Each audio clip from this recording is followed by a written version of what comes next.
So we're in Ephesians chapter 6. We're looking at verses 1 through 4.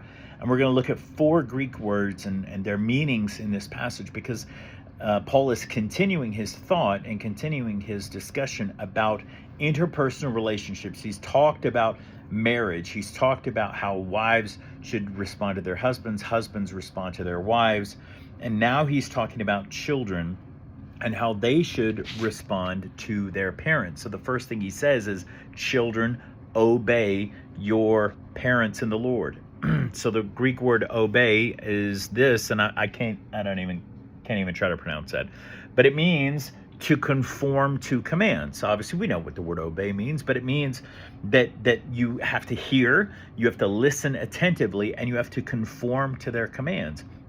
And so obviously, you know, if your parents are, if you tell your kid to do something illegal, if you tell your kid to do something immoral or unethical, they don't have to do that, because they don't have to violate their conscience. But if what you're saying is right, then they do need to obey, because as they obey you, it's a picture of us obeying the Father. He says this is right, and the Greek word there is dikaios, which means it's righteous.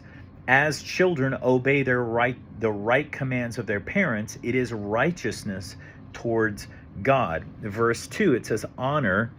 Timao is the Greek word right there for honor, and it means to prize or value your father and mother, which is the first commandment with the promise, which is the 5th commandment of the 10 commandments. But it's the first one with the promise, as it is put in parentheses there. What does it mean when something is in parentheses? It means it was not in the original manuscript. It was not in the original text, the original papyrus, however you want to say it. It was a marginal note written by one of the people who was copying, and it's not untrue. Like, it is a true statement. It's the first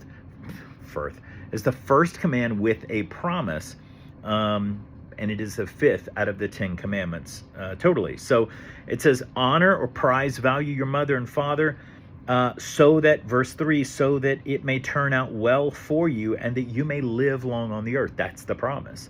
And then verse 4, it specifically talks to fathers. Never addresses mothers, but addresses the fathers, because Paul apparently has seen something that he needs to address. And he says, fathers, sorry for the camera shake, do not provoke your children to anger.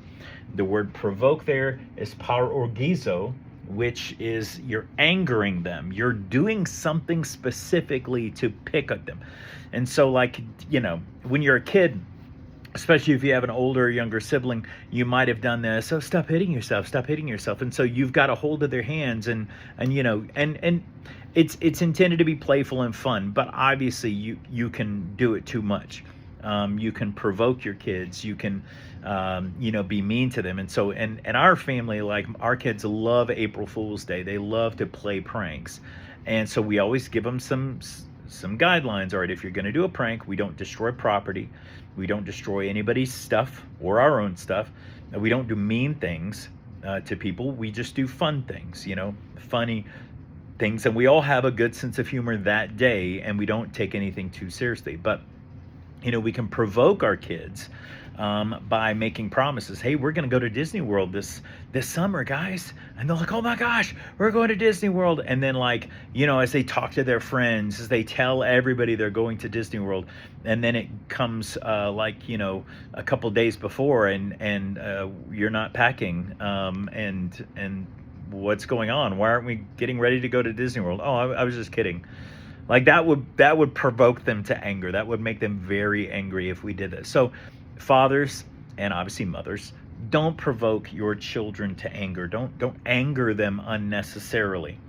Bring them up in the discipline and instruction of the Lord, because again, their view of specifically their father will become their view of their heavenly Father. And so if their earthly father is mean and rude and temperamental and abusive, right? That's going to be their interpretation of their heavenly Father, and it will take good instruction and good discipleship in order to break those preconceived ideas of their heavenly Father. So Don't provoke them. Bring them up in the discipline and the instruction of the Lord. That is Ephesians chapter 6, verses 1 through 4.